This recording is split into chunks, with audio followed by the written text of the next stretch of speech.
آج کے اس درس میں مرزائیوں کا پانچواں اعتراض ہے جو اس آیت مبارکہ کی ضمیر کے مرجع پر کیا ہے۔ اللہ تعالیٰ کا یہ فرمان وَإِنَّ مِنْ أَهْلِ الْكِتَابِ إِلَّا لَيُؤْمِنَنَّ بِهِ قَبْلَ مَوْتِهِ، اس میں موتہ بھی اور موتہ دونوں کا ضمیر حضرت عیسیٰ علیہ السلام کی طرف راجع ہے۔ تو یہاں پر مرزائی اعتراض کرتے ہیں اور کہتے ہیں کہ بعض مفسرین نے قبل موتہ کی ضمیر کا مرجع اہل کتاب کو بنایا ہے، اور یہ قرات شاذہ کے موافق بھی ہے، یعنی شاذ قرات شاذہ قبل موتہم ہے۔ تو مرزائیوں کی اس اعتراض سے ہم کئی جوابات کریں گے۔ جواب نمبر 1، حضرت ابو ہریرہ رضی اللہ تعالیٰ عنہ کی تفسیر کے بعد کسی اور کی کوئی تفسیر کی حاجت نہیں،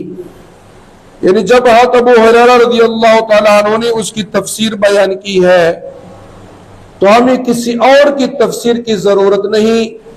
اور نہ ہم اس پر اعتماد کرتے ہیں۔ حضرت ابو ہریرہ رضی اللہ تعالیٰ عنہ کی تفسیر ہم نے پہلے درس میں بیان کیا تھا کہ حضرت ابو ہریرہ رضی اللہ تعالیٰ عنہ صحابی رسول نے حدیث رسول بیان کرنے کے بعد یہ آیت بطور استشہاد پیش کی اور فرمایا تھا والذی نفسی بیدہ لیوشکن ان ینزل فیکم الی آخرہ، اور اس کے بعد فرمایا وَإِن شِئْتُمْ فَقْرَؤُوا وَإِنَّ مِنْ أَهْلِ الْكِتَابِ إِلَّا لَيُؤْمِنَنَّ بِهِ قَبْلَ مَوْتِهِ۔ تو یہاں پر صحابی رسول کی اس تفسیر کے بعد کسی انسان کی تفسیر جو اس کے خلاف ہو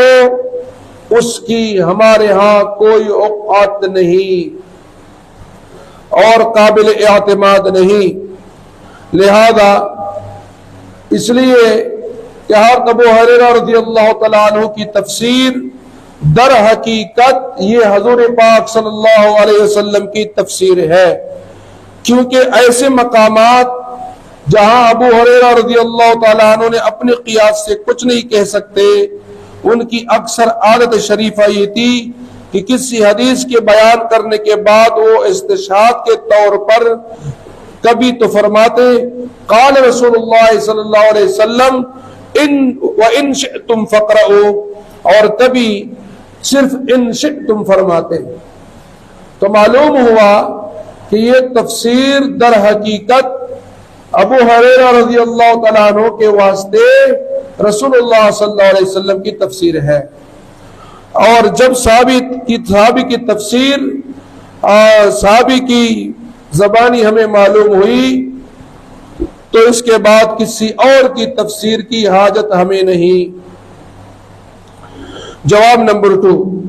جن حضرات نے ضمیر کا مرجع اہل کتاب کو بنایا ہے وہ اس کے باوجود حضرت عیسیٰ علیہ السلام کے رفع جسمانی و آمد ثانی کی تمام امت کی طرح قائل ہیں، لہذا ان کا اہل کتاب کو مرجع بنانا ہمیں نقصان دہ نہیں۔ یعنی جس کی طرف یہ قادیانی اشارہ کر رہے ہیں اور ہمارے اوپر اعتراض کر رہے ہیں، ہم ان کی اس قول کے باوجود بھی یہ کہتے ہیں کہ جن کا یہ قول ہے کہ ضمیر کو اہل کتاب کی طرف راجع کرتے ہیں وہ بھی حضرت عیسیٰ علیہ السلام کو زندہ آسمانوں پر اٹھانے کو مانتے ہیں اور قرب قیامت میں دوبارہ دنیا میں آنے کو بھی مانتے ہیں۔ جواب نمبر 3، حکیم نور الدین بیروی نے متنازع فیہ آیت کا ترجمہ اپنی کتاب فصل الخطاب بمقدمہ اہل الکتاب حصہ 2 صفحہ نمبر 314 میں یوں کیا ہے، اور وہ لکھتے ہیں اور نہیں کوئی اہل کتاب سے مگر البتہ ایمان لائے گا، ساتھ اس کے پہلے موت اس کی اور دن قیامت کے ہوگا، اوپر ان کے گواہ۔ ملاحظہ فرمائیے ان دونوں جگہوں میں کسی صراحت کے ساتھ مرجع حضرت عیسیٰ علیہ السلام کو بنایا گیا ہے۔ حکیم نور الدین بیروی یہ قادیانیوں کا سب سے بڑا لعنتی انسان تھا، سب سے بڑا، اور ان کی کتاب بھی مرزائیوں کے کتاب کے ہاں مسلم کتاب ہے۔ تو حکیم نور الدین نے بھی اس کی ضمیر حضرت عیسیٰ علیہ السلام کی طرف راجع کیا ہے، نہ کہ اہل کتاب کی طرف۔ اور یہ کتاب فصل خطاب کی تعریف و توثیق مرزا ملعون صاحب کی زبانی مرزا صاحب کی کتاب آئینہ کمالات اسلام صفحہ نمبر 584، روحانی خزائن جلد نمبر 5 صفحہ نمبر 584 میں ملاحظہ فرمائیے۔ نیز کتاب فصل خطاب کے مقدمہ ہے صفحہ نمبر 6 میں بھی ملاحظہ فرمائیے، وہاں بھی یہ عبارت موجود ہے کہ حکیم نور الدین نے اس حوالے کے ذریعے قبل موت ہی کی ضمیر یہ راجع کیا ہے حضرت عیسیٰ علیہ السلام کی طرف، نہ کہ اہل کتاب کی طرف۔ اب آیت نمبر 7، وَإِنَّهُ لَعِلْمٌ لِلسَّاعَةِ فَلَا تَمْتَرُنَّ بِهَا إِلَىٰ آخِرِهِ، سورہ زخرف آیت نمبر 61۔ اور بے شک وہ قیامت کی نشانی ہے، پس اس میں شک مت کرو۔ یہ آیت بھی حضرت عیسیٰ علیہ السلام کی قرب قیامت کے وقت نازل ہونے کی صریح دلیل ہے، جیسے کہ تمام مفسرین نے انہو کی ضمیر کا مرجع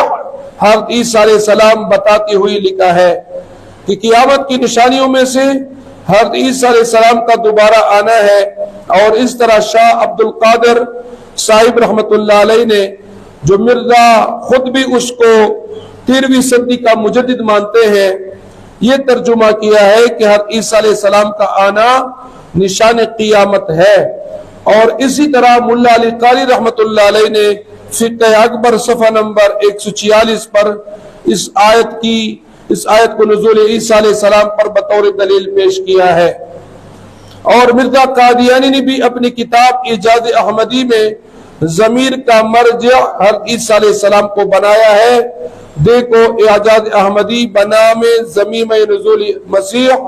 صفحہ 21، روحانی خزائن جلد نمبر 19 صفحہ نمبر 130۔ یہ قادیانی کا کتاب ہے، اس کے اندر بھی یہ موجود ہے کہ مرزا غلام احمد قادیانی ملعون نے اس ضمیر کو حضرت عیسیٰ علیہ السلام کی طرف راجع کیا ہے۔ تو معلوم ہوا کہ مرزائیوں کا اعتراض انتہائی غلط ہے۔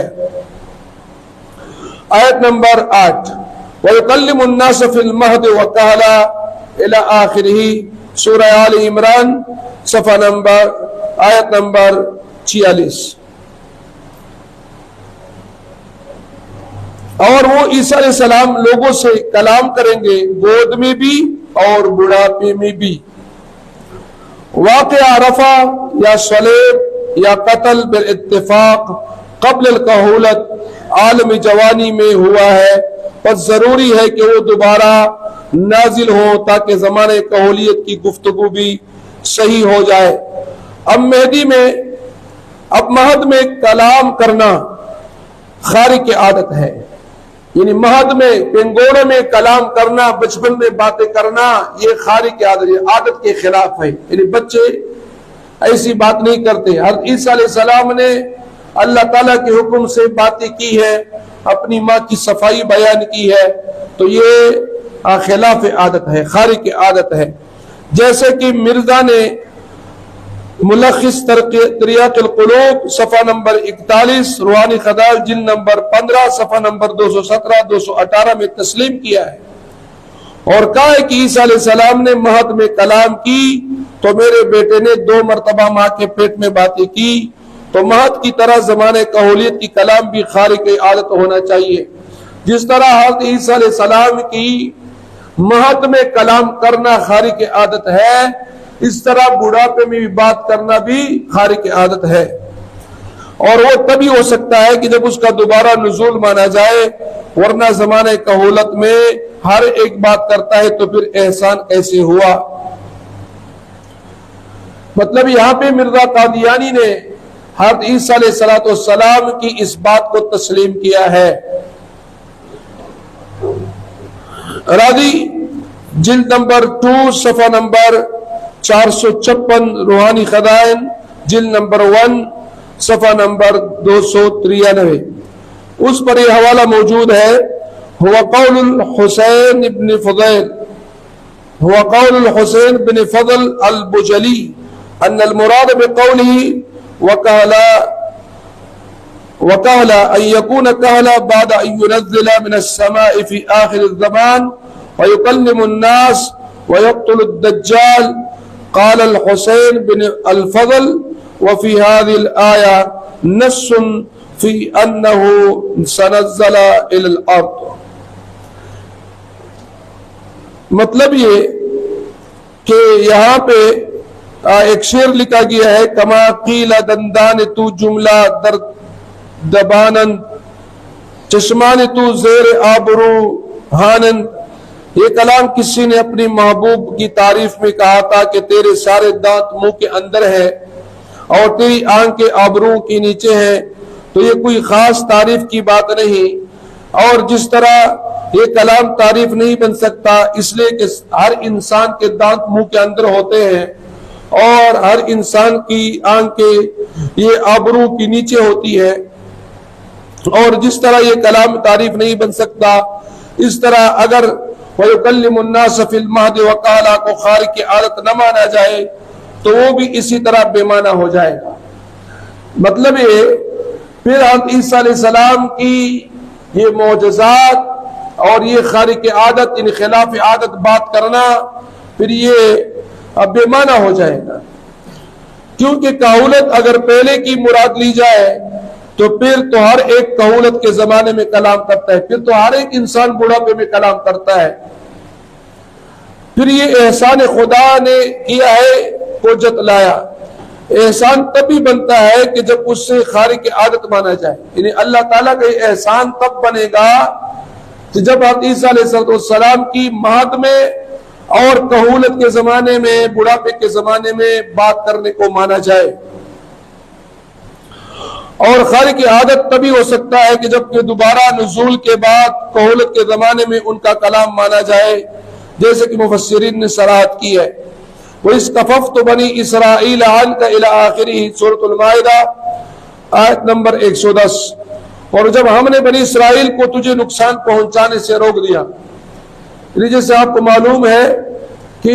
بنی اسرائیل اس کو قتل کرنا چاہتے تھے بادشاہ کے ذریعے، اس کو سولی پر چڑھانا چاہتے تھے۔ اللہ تعالیٰ نے بنی اسرائیل کی اس تکلیف سے حضرت عیسیٰ علیہ السلام کو بچا لیا، اور یہ بھی قیامت کے روز اللہ تعالیٰ حضرت عیسیٰ علیہ السلام کو اپنے احسانات گنواتے ہوئے فرمائیں گے کہ اگر رفع اور نزول نہ مانا جائے تو کف نہیں ہو سکتا۔ کیا کف ایسا ہوا کہ ان کو اتنا مارا کہ وہ بے ہوش ہو گئے، پسلی چھیدی گئی، کانٹوں کا تاج پہنایا گیا، حتیٰ کہ سولی پر چڑھا دیا گیا۔ لہذا ماننا پڑے گا کہ ان کو بالکل دشمنوں سے محفوظ رکھ کر آسمانوں پر اٹھا کر بنی اسرائیل سے بچا لیا۔ حالانکہ حضرت عیسیٰ علیہ السلام کو بنی اسرائیل نے، یہودیوں نے، بادشاہ کی سپاہیوں نے ہاتھ تک بھی نہیں لگایا تھا، اور حضرت عیسیٰ علیہ السلام کو اللہ تعالیٰ نے ان سے بچا کر آسمانوں پر اٹھا لیا تھا۔ لہذا یہ بات انتہائی غلط ہے جو وہ کرتے ہیں۔ آیت نمبر 10، وَإِذْ عَلَّمْتُكَ الْكِتَابَ وَالْحِكْمَةَ سورۃ المائدہ آیت نمبر 110۔ اور جب اے عیسیٰ میں نے تجھے کتاب اور حکمت کی تعلیم دی، یہاں بھی اللہ تعالیٰ قیامت کے دن احسان جتلاتی ہوئی احسان یاد دلائیں گے کہ میں نے تجھے قرآن کریم اور سنت کی تعلیم دی، بلکہ عیسیٰ علیہ السلام سے پیدا ہونے سے پہلے ہی ان کی والدہ کو بطور بشارت فرما دی تھی کہ تیرے بیٹے کو قرآن کریم کی تعلیم دوں گا۔ اگر انہیں دوبارہ اس وقت میں نہیں آنا تھا تو انہیں قرآن سکھانے کی کیا ضرورت تھی؟ کیا انبیاء سابقین میں سے کسی اور نبی کو بھی قرآن کی تعلیم دی گئی ہے؟ نہیں، بلکہ صرف عیسیٰ علیہ السلام کو اللہ تعالیٰ دیں گے۔ لہذا اس سے صاف واضح طور پر معلوم ہوا کہ عیسیٰ علیہ السلام نے دوبارہ اس امت محمدیہ میں تشریف لانا ہے اور حضور صلی اللہ علیہ وسلم کے شریعت کی تابعداری کرنی ہے، اس لیے خصوصیت سے آپ علیہ السلام کو قرآن کی تعلیم دی اور پھر قیامت کے روز بطور احسان کے ذکر فرمائیں گے، بلکہ پیدا ہونے سے پہلے بھی اس احسان عظیم کو ان کے والدہ کے سامنے بطور پیشن گوئی بیان فرمایا۔ تو مطلب یہ کہ عیسیٰ علیہ السلام دوبارہ دنیا میں آئیں گے اور قرآن مجید کی تعلیم اللہ تعالیٰ دیں گے، جس سے نبی کریم صلی اللہ علیہ وسلم کی امت کو وہ تعلیم دیں گے اور ساری دنیا کو مسلمان کرائیں گے۔ فائدہ عظیمہ، اس آیت سے قادیانیوں کی ایک وسوسہ اور شبہ کا ازالہ ہو گیا، جو وہ کہا کرتے تھے کہ حضرت عیسیٰ علیہ السلام بقول اس امت میں دوبارہ تشریف لائیں گے تو کیا وہ کسی مولوی کے پاس قرآن پڑھیں گے یا ان کے لیے جبریل امین نازل ہوں گے؟ یعنی قادیانیوں نے یہاں ہمارے اس جواب پر ایک شبہ شک پیش کیا تھا اور انہوں نے کہا تھا کہ عیسیٰ علیہ السلام کو جب قرآن کی تعلیم دیا جائے گا، وہ قرآن کریم کو سیکھیں گے، تو کیا عیسیٰ علیہ السلام کسی مولوی کے پاس جائیں گے قرآن کو سیکھیں گے یا جبریل امین آئے گا اور اس کو قرآن سکھلائے گا؟ تو اس آیت مبارکہ کے ذریعے اور اس کی اس تشریح کے ذریعے قادیانیوں کا اس شک کو ہم نے دور کر دیا کہ نہ جی، حضرت عیسیٰ علیہ السلام نہ کسی مولوی کے پاس جائیں گے، نہ ان کے پاس کوئی جبریل آئے گا، بلکہ اللہ تعالیٰ اپنی طرف سے اس کو قرآن مجید کی تعلیم دیں گے۔ اور اللہ تعالیٰ اس پر قادر ہے کہ بغیر استاد کے اللہ تعالیٰ کسی کو کسی چیز کا علم دینا چاہے وہابی طور پر، تو اللہ تعالیٰ اس پر قادر ہے۔ اللہ تعالیٰ اپنی قدرت سے حضرت عیسیٰ علیہ السلام کو قرآن مجید کی تمام تعلیم دیں گے، جیسے کہ تورات اور انجیل کی خود اللہ تعالیٰ نے حضرت عیسیٰ علیہ السلام کو تعلیم دیا تھا، اسی طرح قرآن مجید کی بھی حضرت عیسیٰ علیہ السلام کو اللہ تعالیٰ حضرت عیسیٰ علیہ السلام کو تعلیم دیں گے۔ تو معلوم ہوا ان تمام دلائل سے کہ حضرت عیسیٰ علیہ السلام کو اللہ تعالیٰ نے روح مع الجسد کے ساتھ آسمانوں پر زندہ اٹھا لیا ہے، قرب قیامت میں واپس قیامت کی نشانی بن کر آئے گا اور دجال کو قتل کریں گے، صلیب کو توڑیں گے، خنزیر کو قتل کریں گے، جتنی بھی اہل کتاب اسی وقت موجود ہوں گے سارے ایمان لائیں گے، مسلمان ہوں گے اور ساری دنیا میں اسلام کا بول بالا ہوگا، سارے مسلمان ہوں گے اور حضرت عیسیٰ علیہ السلام نبی کریم صلی اللہ علیہ وسلم کی امت کو نبی کریم صلی اللہ علیہ وسلم کتاب کی تعلیمات اور قرآن مجید کی تعلیمات کے مطابق رہنمائی کریں گے۔ لہذا قادیانیوں کی جتنے اعتراضات تھے، ہم نے اس سارے اعتراضات کا جوابات مختلف قسم کے دروس میں کیا اور ہم نے یہ ثابت کر دیا کہ قادیانی اپنی جہالت اور لا علمی کی بنیاد پر اعتراضات کرتے ہیں۔